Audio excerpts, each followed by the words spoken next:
नमस्कार बच्चों, एडुविला point channel में आप सभी का स्वागत है। तो कैसे हैं आप सब और आपकी पढ़ाई कैसी चल रही है ये जरूर बताइएगा। चलिए शुरू करते हैं आज की वर्कशीट। और आज की वर्कशीट है क्लास 8 के एसएसटी इतिहास की वर्कशीट नंबर 24। तो बच्चों आज हमें जानना है पाठ 5, जब जनता बगावत करती है, 1857 और उसके बाद। बच्चों इस चैप्टर को मैं बहुत अच्छे ढंग से आपके लिए चैनल पर पढ़ाकर डालने जा रहा हूं, इसलिए आप उसको भी देखिएगा क्योंकि यह बहुत लंबा चैप्टर हो गया और इसकी अच्छी समझ बनानी जरूरी है क्योंकि इससे रिलेटेड बहुत सारे प्रश्न आपके दिमाग में उठते होंगे और आगे भी आपके सामने आएंगे, इसलिए आप उस चैप्टर को जरूर देख लीजिएगा। चलिए शुरू करते हैं। विद्रोह के बाद के साल, जब विद्रोह हो गया 1857 का विद्रोह हुआ तो उसके बाद क्या हुआ, मतलब विद्रोह का परिणाम क्या हुआ। आपने सबसे पहले विद्रोह का कारण जाना था, उसके बाद विद्रोह का प्रसार जाना था, कैसे विद्रोह हुआ। और आज की वर्कशीट में हम लोग विद्रोह के बाद के साल मतलब विद्रोह का परिणाम जानेंगे कि विद्रोह होने के बाद क्या परिणाम हुआ, क्या क्या परिवर्तन हुआ।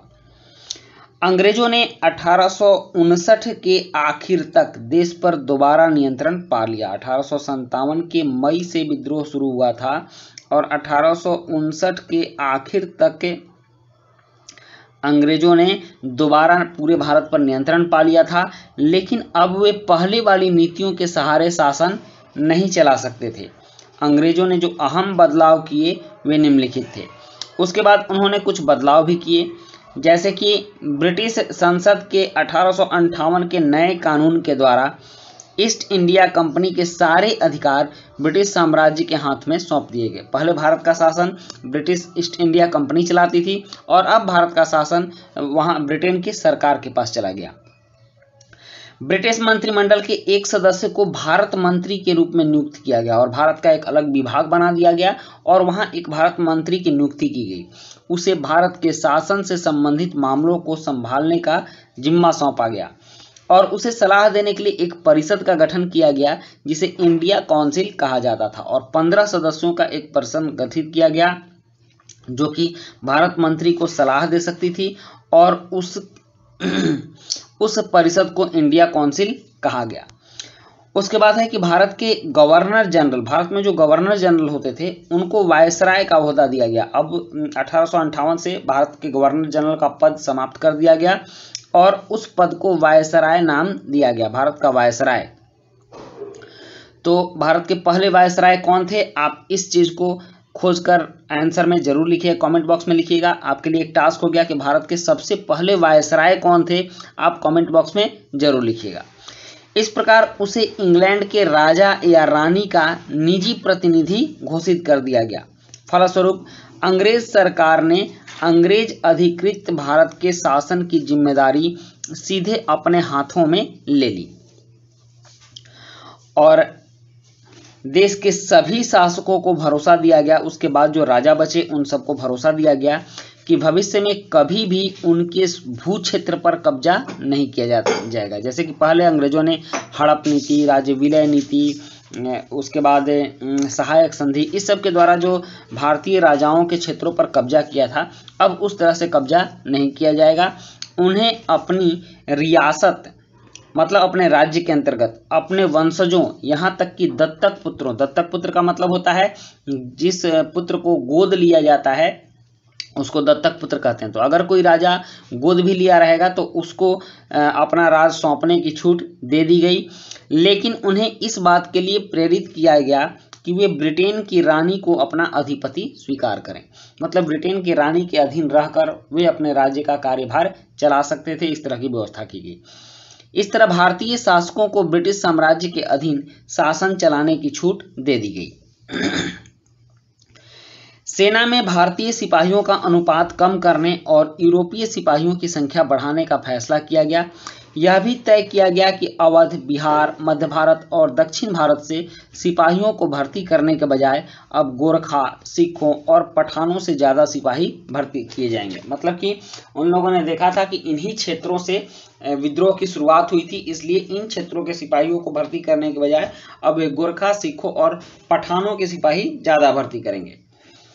मुसलमानों की संपत्ति और जमीन बड़े पैमाने पर जब्त की गई। उन्हें संदेह और शत्रुता के भाव से देखा जाने लगा। अंग्रेजों को लगता था कि यह विद्रोह उन्होंने ही खड़ा किया था। अंग्रेजों ने फैसला किया कि वे भारत के लोगों के धर्म और सामाजिक रीति रिवाजों का सम्मान करेंगे। भूस्वामियों और जमींदारों की रक्षा करने तथा जमीन पर उनके अधिकारों को स्थायित्व देने के लिए नीतियां बनाई गई। इस प्रकार 1857 के बाद इतिहास का एक नया चरण शुरू हुआ, जो कि ब्रिटिश शासन के अधीन भारत का प्रशासन चलना शुरू हो गया। ब्रिटिश सरकार के अधीन भारत का प्रशासन आ गया। अब यहाँ कुछ प्रश्न दिए गए हैं, जैसे कि 1857 के विद्रोह के पश्चात अंग्रेजों ने अपनी शासन व्यवस्था में क्या बदलाव किए। आपके विचार से अंग्रेजों ने ये बदलाव क्यों किए होंगे, और 1857 के पश्चात सेना में क्या नए बदलाव किए गए। विद्रोह के परिणाम दूरगामी और सभी आयामों को प्रभावित करने वाले थे। टिप्पणी कीजिए। तो चलिए इन प्रश्नों का उत्तर लिखते हैं। पहला प्रश्न है कि 1857 के विद्रोह के पश्चात अंग्रेजों ने अपनी शासन व्यवस्था में क्या बदलाव किए। तो जब 1857 का विद्रोह समाप्त हुआ तो अंग्रेजों ने देखा कि सबसे बड़ी खामी उसके शासन में ही थी। पहले जो शासन कंपनी के हाथ में था, उस शासन को कंपनी के हाथ से ब्रिटिश सरकार ने अपने हाथों में ले लिया। तो इसको कुछ पॉइंट में हम लोग समझेंगे। 1857 के विद्रोह के पश्चात अंग्रेजों ने अपनी शासन व्यवस्था में निम्न बदलाव किए। कंपनी के सारे अधिकार ब्रिटिश साम्राज्य के हाथ में चला गया। दूसरा, ब्रिटिश मंत्रिमंडल के एक सदस्य को भारत मंत्री के रूप में नियुक्त किया गया। तीसरा बदलाव हुआ कि इंडिया काउंसिल का गठन किया गया। उसके बाद गवर्नर जनरल को वायसराय का ओहदा दिया गया और अंग्रेज अधिकृत भारत के शासन की जिम्मेदारी वायसराय के हाथों में दी गई। ये सारे बदलाव हुए। उसके बाद प्रश्न 2 है कि आपके विचार से अंग्रेजों ने यह बदलाव क्यों किए होंगे। तो उत्तर है कि मेरे विचार से अंग्रेजों ने यह बदलाव किए ताकि दोबारा विद्रोह ना हो सके। नेक्स्ट है 1857 के पश्चात सेना में क्या बदलाव किए गए। तो 1857 के पश्चात सेना में निम्न बदलाव किए गए। सेना में भारतीय सैनिकों का अनुपात कम किया गया। अब अंग्रेजों को लगने लगा चूंकि विद्रोह सेना से ही हुआ था, इसलिए सेना में भारतीय सैनिकों का अनुपात कम किया जाए, ब्रिटिश सैनिकों की भर्ती ज्यादा की जाए ताकि ऐसी परिस्थिति में स्थिति को संभाला जा सके। और अवध, बिहार, मध्य भारत और दक्षिण भारत से सिपाहियों की भर्ती बंद की गई। चूंकि विद्रोह में इन्हीं सिपाहियों की भूमिका बहुत ज़्यादा थी। मेरठ के सिपाहियों ने विद्रोह किया, पश्चिम बंगाल में मंगल पांडे ने विद्रोह किया, और बिहार, अवध है, ये सब के दिल्ली के सिपाहियों ने विद्रोह किया। तो इस तरह से उन्होंने देखा कि इन क्षेत्रों के सिपाही विद्रोह में शामिल थे, इसलिए अब इन क्षेत्रों से सिपाहियों की भर्ती नहीं की जाएगी। गोरखा, सिखों और पठानों में से ज्यादा सिपाही भर्ती किए गए। मतलब अब सिपाहियों की भर्ती में गोरखा, सिख और पठानों को ज्यादा शामिल किया गया। चौथा प्रश्न था कि विद्रोह के परिणाम दूरगामी और सभी आयामों को प्रभावित करने वाले थे। टिप्पणी कीजिए।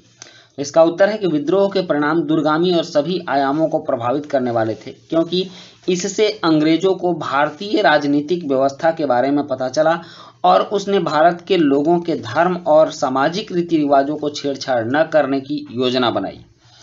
अन्य राजाओं को अपने हिसाब से रानी के अधीन रहकर शासन चलाने की छूट दी गई और ब्रिटिश प्रशासन की जड़ें भारत में और मजबूत बनी।